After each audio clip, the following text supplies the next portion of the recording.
Assalamualaikum warahmatullahi wabarakatuh. Sore yang cerah ya guys, cerah tapi ya.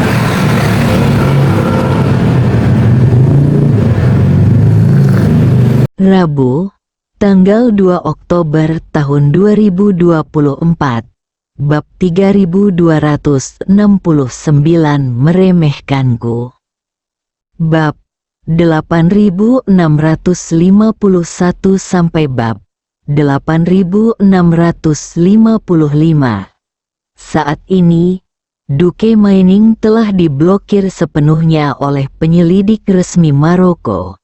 Tetapi blokade mereka hampir tidak efektif bagi para ahli seperti Huben Army. Penyelidik resmi mengklasifikasikan sejumlah besar barang yang dibersihkan dari reruntuhan di tempat kejadian untuk penyelidikan selanjutnya dan identifikasi petunjuk. Pedang Song Ruyu adalah yang pertama ditemukan oleh mereka dan kemudian diklasifikasikan sebagai barang pribadi. Para penguasa tentara Huben sudah berada di kediaman Istana Gubernur Yujun, dan mereka sering berinteraksi dengan Song Ruyu. Jadi semua orang mengenali pedang Song Ruyu, dan mereka semua tahu bahwa aksesori ini diberikan kepadanya oleh Tuan Inggris miliknya. Jika tentara Huben menemukan harta karun itu, mereka segera membawa pedangnya kembali dan melaporkan perintah mereka kepada Wu Sutong. Ketika Wu Sutong melihat pedang Song Ruyu, dia merasakan firasat buruk di hatinya. Pedang ini merupakan senjata ajaib yang disempurnakan oleh Tuan Inggris sendiri. Pedang ini sangat berharga dan penting bagi Song Ruyu. Sekarang pedangnya tertinggal di Duke Mining, Song Ruyu dalam bahaya.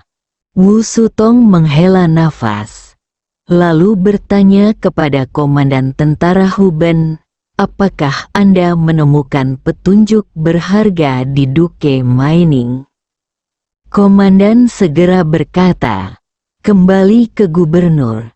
Meskipun tempat kejadian telah terbakar menjadi puing-puing, masih terlihat bahwa baik para ksatria maupun tentara yang tewas tidak membawa barang-barang pribadi mereka ketika mereka pergi. Ada sejumlah besar makanan di gudang dan gudang pendingin di dalam, sejumlah besar daging, telur, dan produk susu tidak diambil, tetapi dibakar di tempat. Bawahan benar-benar tidak dapat memahami bahwa lebih dari 10.000 orang telah dievakuasi tanpa makanan. Begitu yakin mereka bisa mengungsi dalam waktu sesingkat-singkatnya, meninggalkan Maroko dalam waktu singkat." Wu Sutong tidak bisa menahan cemberutnya dan berkata dengan bingung, "Tidak apa-apa bagi penjaga kavaleri pemberani dan prajurit mati itu untuk tidak membawa makanan. Bagaimanapun, mereka semua adalah pejuang. Mereka bisa bertahan selama beberapa hari atau bahkan lebih lama bahkan tanpa makan atau minum. Tetapi mereka yang tua, lemah, wanita dan anak-anak tidak bisa menahan diri untuk tidak mengerutkan kening. Tidak ada makanan. Kelompok orang ini tidak membawa makanan ketika mereka pergi. Saya benar-benar bingung." Saat dia mengatakan itu, dia melihat ke arah komandan tentara macan yang bertanggung jawab atas pelabuhan Casablanca. "Ngomong-ngomong, ketika Anda menyelidiki video pengawasan pelabuhan, apakah Anda menemukan jejak wanita dan anak-anak tua, lemah, dan anak-anak itu?" Pihak lain langsung berkata, "Kembali ke gubernur. Kami belum menemukan apapun, tapi kami masih memeriksa lebih teliti untuk melihat apakah ada yang hilang. mungkin kami bisa menemukan sesuatu. Wu Sutong mengangguk dan berkata, "Jangan abaikan petunjuk apapun. Para prajurit dan ksatria yang mati ini mampu menyelinap ke pelabuhan dan menyelundupkan ke luar negeri, tetapi sangat sulit bagi orang tua, lemah, wanita dan anak-anak. Apakah di sana ada cara lain bagi mereka untuk menyingkirkannya? Ketika orang-orang dikirim, Anda harus mengawasi dermaga dan segera memberitahu saya jika ada masalah." Petik 2. Komandan Batalion Huben segera berkata, "Jangan khawatir, Panglima, bawahan saya akan diawasi dengan ketat dan tidak akan membocorkan petunjuk apapun." Wu Sutong berkata kepada semua orang, "Situasi militer sangat mendesak. Setiap orang harus memanfaatkan waktu dan berpisah." Beberapa orang serempak berkata, "Saya menuruti perintah saya."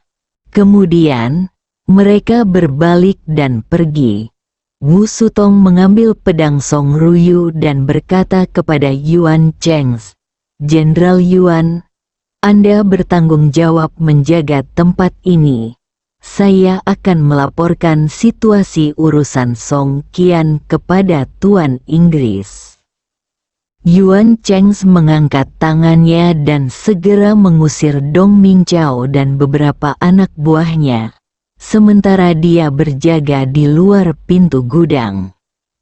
Wu Sutong segera menghubungi nomor telepon Wu Feiyan dan berkata dengan hormat, "Tuan Ying, pasukan Huben saya menemukan pedang Song Qianxi di Duke Mining hari ini, tetapi tidak ada barang lain yang berhubungan dengan Song Qianxi yang ditemukan.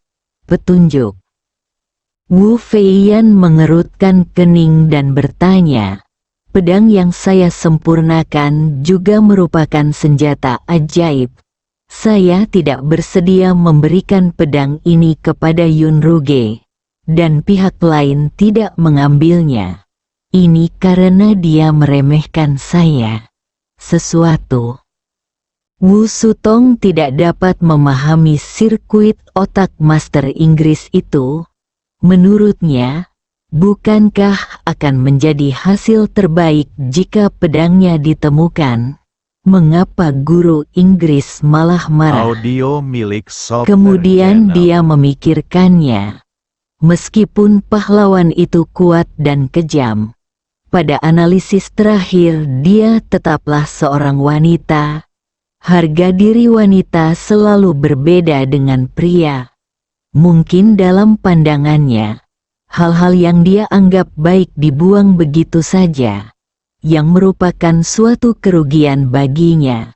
Sungguh suatu penghinaan sehingga dia lebih memilih orang lain mengambil pedangnya dan menyimpannya sebagai harta karun.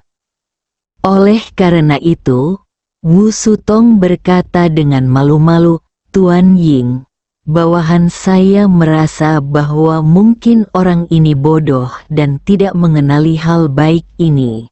Dan ini bagus. Senjata ajaib Tuan Ying tidak akan jatuh ke tangan musuh." Wu Feiyan berkata dengan dingin, "Apakah Song Ruyu mati di tangan orang ini atau diculik oleh orang ini? Pedang itu pasti tidak akan diabaikan oleh orang ini. Jika dia melihatnya dan meninggalkannya di tempat kejadian, jelas bahwa dia tidak mengambilnya. Jagalah pedang itu di matamu." Setelah mengatakan itu, Wu Feiyan berkata dengan dingin, "Singkirkan pedang itu dan minta ketiga tetua untuk mengembalikannya kepadaku di masa depan." Wu Sutong berkata dengan tergesa-gesa, "Saya mematuhi perintah saya." Wu Feiyan bertanya lagi, "Apakah Anda menemukan petunjuk dalam penyelidikan?" "Ya," Wu Sutong segera menjawab, Kembali ke Tuan Inggris, tentara Huben menemukan beberapa sosok pengawal kavaleri dari video pengawasan pelabuhan Casablanca. Mereka menyelinap ke pelabuhan dan keberadaan mereka tidak diketahui. Bawahan saya memperkirakan bahwa mereka sudah meninggalkan pelabuhan. Mengatakan itu, Wu Sutong dengan cepat menambahkan, "Tapi jangan khawatir, Tuhan, bawahan saya telah mengirim orang untuk memeriksa semua kapal yang meninggalkan Casablanca selama periode ini, dan mereka pasti akan menemukan jejaknya." Wu Feiyan terkejut dan langsung bertanya, "Mereka telah meninggalkan Maroko begitu cepat?" Yang paling dikhawatirkan Wu Feiyan adalah pria misterius dan anggota Duke Mining telah meninggalkan Maroko. Dunia ini begitu besar. Begitu Anda meninggalkan Maroko, rasanya seperti mencari jarum di tumpukan jerami. Dia meminta ketiga tetua untuk tinggal di Nigeria dengan harapan anak buah Wu Sutong akan menemukan mereka di Maroko sehingga ketiga tetua dapat menyelesaikan misi mereka. Jika orang-orang ini sudah meninggalkan Maroko, kali ini tidak akan ada peluang. Kerugian macam apa yang akan ditimbulkan pria misterius itu pada dirinya sendiri saat dia muncul lagi? Wu Sutong mendengar kegelisahan dalam nada bicara Wu Feiyan, dan dengan cepat menjelaskan, kembali ke Tuan Inggris, "Kami hanya menangkap jejak selusin penjaga ksatria. Saya pikir mereka seharusnya pindah dan dievakuasi secara berkelompok. Jadi saya yakin beberapa dari mereka kebanyakan orang masih berada di Maroko saat ini." Wu Feiyan berkata dengan dingin, "Mungkin ada orang dari Duke Mining yang tinggal di Maroko dan tidak punya waktu untuk mengungsi. Lalu saya tidak tahu apakah orang di balik layar yang ingin saya temukan masih ada. Jika dia pergi, itu tidak akan mudah menemukannya lagi." Setelah mengatakan itu, Wu Feiyan segera memerintahkan, "Dengarkan baik-baik, selama kami menangkap anggota Duke Mining, kami akan segera memotong tangan dan kaki mereka, mencabut semua giginya, lalu mengirim mereka ke Nigeria dan menyerahkannya kepada tiga tetua untuk diinterogasi secara pribadi. Jika Anda menangkap terlalu banyak,